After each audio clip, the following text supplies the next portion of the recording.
Hello ദോസ്തോ, NCR ട്രാവലറിൻ്റെ ഒരു പുതിയ വീഡിയോയിലേക്ക് എല്ലാവർക്കും സ്വാഗതം. എന്താണ് ഇങ്ങനെയെന്നല്ലേ, ഇനി ഞാൻ മലയാളത്തിലാണ് വീഡിയോ ചെയ്യുന്നത്.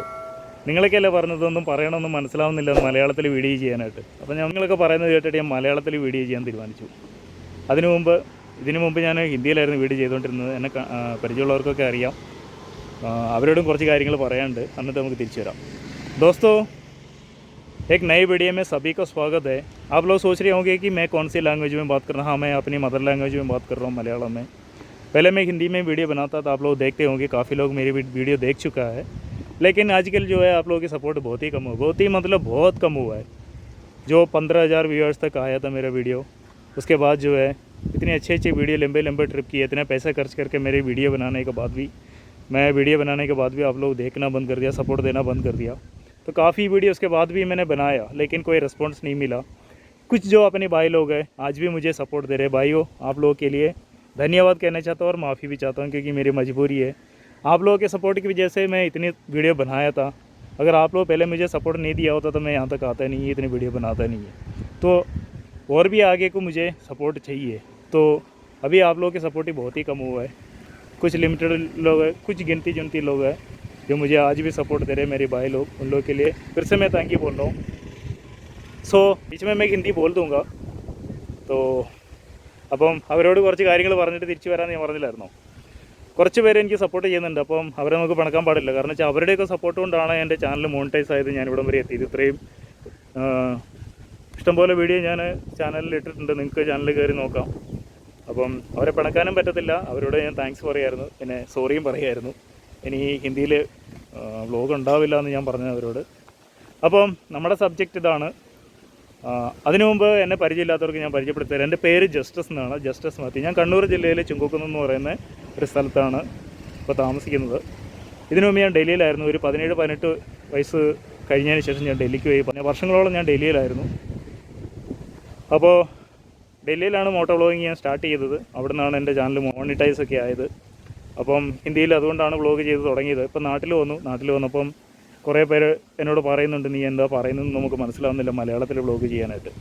അപ്പോൾ വ്യൂവേഴ്സും കുറഞ്ഞു. ഞാൻ നേരത്തെ ഡെയിലി വീഡിയോ ഇട്ടുകൊണ്ടിരുന്നതാണ്. ഇപ്പോൾ ഇടയ്ക്കിടയ്ക്ക് വീഡിയോ ഇടുന്നുണ്ട്. ഇപ്പോൾ കുറേ കാലമായിട്ട് വീഡിയോ ഒന്നും ചെയ്യുന്നില്ലായിരുന്നു, യാത്രകൾ ചെയ്യുന്നില്ലായിരുന്നു. അതിൻ്റെ സാഹചര്യങ്ങളൊക്കെ ഉണ്ടായി, യാത്ര ചെയ്യാൻ പറ്റാത്ത സാഹചര്യമൊക്കെ ആയി. അതുകൊണ്ട് വീഡിയോ ഒക്കെ കുറവായിരുന്നു. അപ്പം ഇനി അങ്ങോട്ട് ഡെയിലി വീഡിയോ ഇല്ലെങ്കിലും വീഡിയോ ഇടാനായിട്ട് ഞാൻ ശ്രമിക്കും. അപ്പോൾ ഇതിനു മുമ്പുള്ള എൻ്റെ യാത്രകളൊക്കെ എന്ന് പറഞ്ഞു കഴിഞ്ഞാൽ ബസ്സിലും ട്രെയിനിലും അല്ലാതെയൊക്കെ ആയിരുന്നു. ഇനിയിപ്പം എനിക്ക് യാത്ര ചെയ്യാനായിട്ട് എൻ്റെ ചങ്ങായി ഉണ്ട്. ഇവനാണ് പുതിയ എൻ്റെ ചങ്ങായി. ശരിക്കും ചങ്ങാതി എന്നാണ് പറയേണ്ടത്. ഞങ്ങളുടെ കണ്ണൂർ ഭാഷയിൽ, ഇവിടുത്തെ ലോക്കൽ ലാംഗ്വേജിൽ ചങ്ങായി എന്ന് പറയും, ഷോർട്ടായിട്ട്. ചങ്ങായി എന്ന് പറഞ്ഞാൽ കൂട്ടുകാർ. അപ്പോൾ ഇവൻ എൻ്റെ കൂട്ടുകാരനാണ്. അപ്പോൾ ഇവനെ ഒന്ന് കണ്ടിട്ട് വരാം, അത് കഴിഞ്ഞിട്ട് ബാക്കി കാര്യങ്ങൾ പറയാം.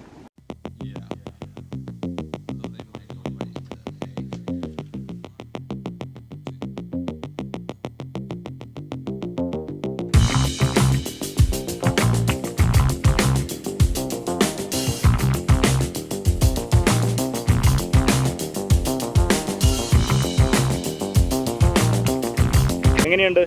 വലിയ മോഡിഫിക്കേഷനും ചെയ്തിട്ടില്ല. ഇത് സിമ്പിളായിട്ട് ഒരു ടോപ്പ് ബോക്സ് വെച്ചു ചെറുതായിട്ട്. അത്യാവശ്യം ഹെൽമെറ്റ് വെക്കാം. പിന്നെ എന്തെങ്കിലും വർക്ക് ചെയ്യുന്നുണ്ട് അതിൽ ടൂളും കാര്യങ്ങളൊക്കെ എനിക്ക് തൽക്കാലത്തേക്ക് വെക്കാൻ പറ്റും. പിന്നെ ട്രാവൽ ചെയ്യുമ്പം അത്യാവശ്യം ഹെൽമെറ്റും അല്ലെങ്കിൽ ജാക്കറ്റോ ചെറിയ സാധനങ്ങളൊക്കെ വെക്കാം. പിന്നെ ഒരു ടാങ്ക് ബാഗുണ്ട്. ഇതിലും വലുതാക്കാം. ഈ സിപ്പ് ഓപ്പൺ ചെയ്ത് കഴിഞ്ഞാൽ ഇതിലും വലുതാക്കാം. ഇത് ഞാൻ ഡൽഹിയിൽ നിന്ന് മേടിച്ചാണ്. ഏകദേശം ഒരു 1,700 രൂപ ചിലവായിട്ടുണ്ടായിരുന്നു ഇതിനെനിക്ക്. കുഴപ്പമില്ല. ഇപ്പം ഞാനൊരു 2-3 വർഷമായിട്ട് ഉപയോഗിക്കുന്ന സാധനമാണ്. പിന്നെ എന്ന് പറഞ്ഞാൽ ഇതിൽ മോഡിഫിക്കേഷനായിട്ടൊന്നും ഞാൻ ചെയ്തിട്ടില്ല. കാരണം നമ്മുടെ കേരളത്തിൽ മോഡിഫിക്കേഷൻ പറ്റത്തില്ല, അലൗഡല്ല. അങ്ങോട്ടും ഇങ്ങോട്ടും പോകുമ്പോഴെല്ലാം പോലീസ് പിടിക്കും. അപ്പോൾ ഞാൻ മോഡിഫിക്കേഷൻ റെക്കമെൻഡ് ചെയ്യത്തില്ല. മോഡിഫിക്കേഷൻ ഞാൻ സജസ്റ്റ് ചെയ്യത്തില്ല. മോഡിഫിക്കേഷൻ ചെയ്യുന്നുമില്ല. ഇതിൽ കൂടുതലൊന്നും ചെയ്യാനായിട്ട് ഞാൻ ആലോചിച്ചിട്ടില്ല. പിന്നെ വണ്ടി എങ്ങനെയാണ് കിട്ടിയത് അതേപോലെ തന്നെയാണുള്ളത്. ഒരു ലോ ബഡ്ജറ്റിൽ മോട്ടോ വ്ളോഗിങ് ചെയ്യാൻ ആഗ്രഹിക്കുന്നവർക്ക് പറ്റിയൊരു വണ്ടിയാണെന്ന് ഞാൻ പറയും. കാരണം വെച്ചാൽ ഇത് 1 ലക്ഷം രൂപ താഴെ ഇപ്പം ചിലവായിട്ടുള്ളൂ. 1 ലക്ഷം രൂപ ആയിട്ടില്ല. ഇതിനൊരു 1,500 രൂപ, ടാങ്ക് ബാഗിന് 1,700 രൂപ, ഇത്രയേ ഉള്ളൂ. വേറെ ബാക്കിയൊന്നും ഞാൻ ഇതിൽ ചെയ്തിട്ടില്ല. ഇതൊക്കെ കമ്പനിയിൽ നിന്ന് എങ്ങനെ കിട്ടിയോ അതേപോലെ തന്നെയാണ് ഞാൻ കൊണ്ടുവന്നിരിക്കുന്നത്. ഇതിലൊന്നും ഞാൻ ചെയ്തിട്ടില്ല. നിങ്ങൾക്ക് കാണാൻ സാധിക്കും, ഇതിലൊന്നും ഞാൻ ചെയ്തിട്ടില്ല. അത്യാവശ്യം എനിക്ക് എൻ്റെ നാട്ടിൽ വണ്ടി ഓടിക്കാനും ഇച്ചിരി ലോങ്ങൊക്കെ പോകാനും വലിയ കുഴപ്പമില്ല. ഇതിലെനിക്ക് ആദ്യം തന്നെ നെഗറ്റീവിൽ പറഞ്ഞു തുടങ്ങാം. ഇതിലെനിക്ക് നെഗറ്റീവായിട്ട് ഫീൽ ചെയ്തിട്ടുള്ളത് ഈ സീറ്റാണ്. ഇത് ഭയങ്കര ഹാർഡാണ്. കുറച്ചങ്ങ് കഴിഞ്ഞ് കഴിയുമ്പോഴത്തേക്കും ഒരു 100 കിലോമീറ്റർ കഴിയുമ്പോഴത്തേക്കും ബാക്ക് പെയിൻ ഭയങ്കരമായിട്ടുണ്ട്. അപ്പോൾ എനിക്ക് ചെറുതായിട്ട് സീറ്റൊന്ന് ഇച്ചിരി വിട്ട് കൂട്ടിയിട്ട് അതൊന്ന് എന്തെങ്കിലും അഡ്ജസ്റ്റ് ചെയ്യണമെന്നുണ്ട്. അല്ലെങ്കിൽ പിന്നെ ഞാൻ സീറ്റിൻ്റെ മുകളിൽ ഫിറ്റ് ചെയ്യുന്ന ഒരു എയർ അഡ്ജസ്റ്റ് ചെയ്യുന്ന ഒരു ഇതുണ്ട്, സീറ്റുണ്ട്, കുഷനുണ്ട്. അത് വെക്കാനായിട്ട് ഞാൻ ശ്രമിക്കും. കാരണം മോഡിഫിക്കേഷൻ ഒന്നും കൂടുതലായിട്ട് ചെയ്യാൻ ഞാൻ ആഗ്രഹിക്കുന്നില്ല. അല്ലാതെ തന്നെ നമുക്കിത് ഉപയോഗിക്കാം. കാരണം വെച്ചാൽ ഇതിന് 2 സൈഡിലും സാഡിൽ സ്റ്റേ ഉണ്ട്. നിങ്ങൾക്ക് കാണാൻ പറ്റും, ഈ സൈഡിലുണ്ട് അപ്പുറയുണ്ട്. അപ്പോൾ ഒരു സാഡിൽ സ്റ്റേ വെക്കേണ്ട കാര്യമില്ല. ബാഗ് തൂക്കിയിടാൻ പറ്റും. സൈഡിൽ ഒരയത്തില്ല, ടയറിൽ ഒരയത്തില്ല. പിന്നെയെന്ന് പറഞ്ഞു കഴിഞ്ഞാൽ ബാക്കിയൊക്കെ നല്ല വലിയ കുഴപ്പമില്ല. ഈ ഒരു ബഡ്ജറ്റിൽ ഞാൻ കുറേ വണ്ടികൾ ഞാൻ നോക്കിയായിരുന്നു. ഈ ഒരു ബഡ്ജറ്റിൽ ഈ ഒരു സെറ്റപ്പിൽ വേറൊരു വണ്ടി കിട്ടത്തില്ല.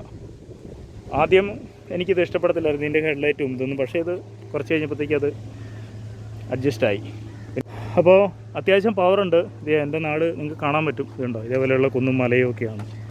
ഒരു 50 കിലോമീറ്റർ 60 കിലോമീറ്ററിന് മുകളിലൊന്നും ഇതിലൂടെ വണ്ടി ഓടിക്കാനുള്ള സൗകര്യമില്ല. അപ്പം 50-60 കിലോമീറ്റർ 70 കിലോമീറ്റർ വരെ ഒരു കുഴപ്പമില്ലാതെ ഞാൻ ഈ വണ്ടി ഓടിച്ചിട്ടുണ്ട്. ഞാൻ ഏകദേശം ഒരു 200-250 കിലോമീറ്ററൊക്കെ കണ്ടിന്യൂസ് ആയിട്ട് ഞാൻ റൈഡ് ചെയ്തിട്ടുണ്ട്. എനിക്ക് ആകെപ്പാടെ ഒരു ചെറിയ ബാക്ക് പെയിൻ ഉണ്ടായി എന്നല്ലാണ്ട് വേറെ യാതൊരു പ്രശ്നവുമില്ല. കൈയൊക്കെ നല്ല നേരെ വെച്ചിട്ട് ഓടിക്കാൻ പറ്റും. അത്യാവശ്യം പവറുണ്ട്. തേർഡ് ഗിയറിലൊക്കെ ഞങ്ങളുടെ കയറ്റങ്ങളൊക്കെ കയറിപ്പോൾ അത്യാവശ്യം നല്ല കുത്തനെയുള്ള കയറ്റമൊക്കെ തേർഡ് ഗിയറിലൊക്കെ കയറി പോകുന്നുണ്ട്. അപ്പോൾ അത്യാവശ്യം പവറും ടോർക്കൊക്കെ ഉണ്ട് ഇതിന്. പിന്നെ കൈയൊക്കെ വെക്കുന്ന നല്ല നിവർത്തി വെക്കാൻ പറ്റും.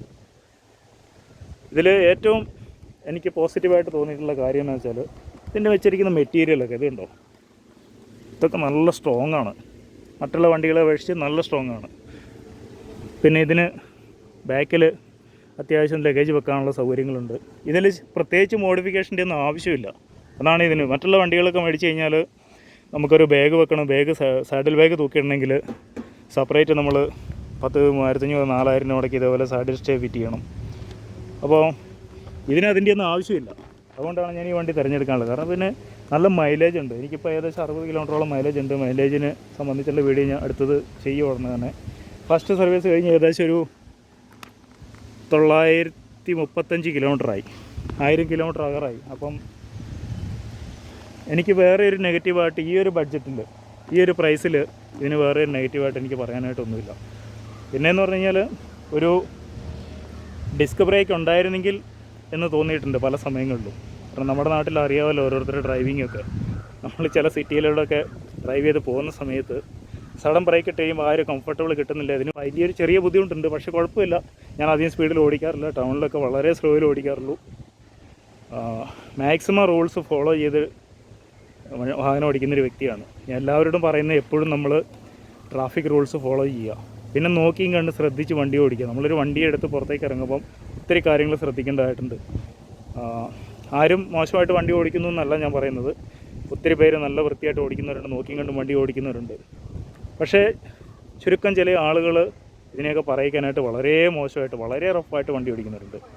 നമ്മൾ എത്ര കെയർഫുള്ളായിട്ട് ഓടിച്ചു കഴിഞ്ഞാലും നമ്മുടെ മുമ്പിൽ വന്ന് ചാടുകയും ഒരു സിഗ്നലും ഇല്ലാതെ വണ്ടി തിരിക്കുകയൊക്കെ ചെയ്യുന്നുണ്ട്. അതിപ്പോൾ ഞാൻ പറഞ്ഞു തരേണ്ട കാര്യമില്ല. കാരണം ഞാനിപ്പോൾ ഈ അടുത്ത കാലത്ത് കേരളത്തിൽ വണ്ടി ഓടിക്കാൻ തുടങ്ങിയിട്ടുള്ളൂ. അപ്പം എന്നെക്കാളും കൂടുതൽ നിങ്ങൾക്കറിയാം. എനിക്ക് കുറച്ച് കാലമായിട്ടുള്ള ഞാനിവിടെ വണ്ടി ഓടിച്ച് നടക്കാൻ തുടങ്ങിയിട്ട്. അപ്പം എനിക്ക് ഒത്തിരി നെഗറ്റീവ് ആയിട്ടുള്ള അനുഭവങ്ങളുണ്ടായിട്ടുണ്ട്. കാരണം എനിക്ക് പരിചയം കൂടെ ഇല്ല.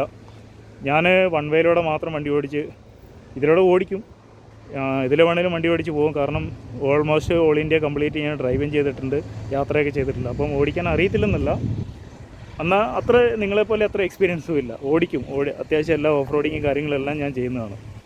അപ്പം അത് കണ്ട കാര്യങ്ങൾ പറഞ്ഞേ ഉള്ളൂ. ഞാൻ എപ്പോഴും പറയും, നേരത്തെ മോട്ടോ വ്ളോഗിങ് ചെയ്തുകൊണ്ടിരുന്നപ്പോൾ ഏറ്റവും കൂടുതൽ ഞാൻ പറഞ്ഞുകൊണ്ടിരുന്ന മറ്റുള്ളവരോട് എപ്പോഴും ട്രാഫിക് റൂള് ഫോളോ ചെയ്യുക. കാരണം വെച്ചാൽ നമ്മൾ കാരണം വേറൊരാൾ ബുദ്ധിമുട്ട് അനുഭവിക്കരുത്. നമ്മൾ വാഹനം ഓടിക്കുന്നതുകൊണ്ട് വേറൊരാൾക്കൊരു ബുദ്ധിമുട്ടുണ്ടാകരുത്.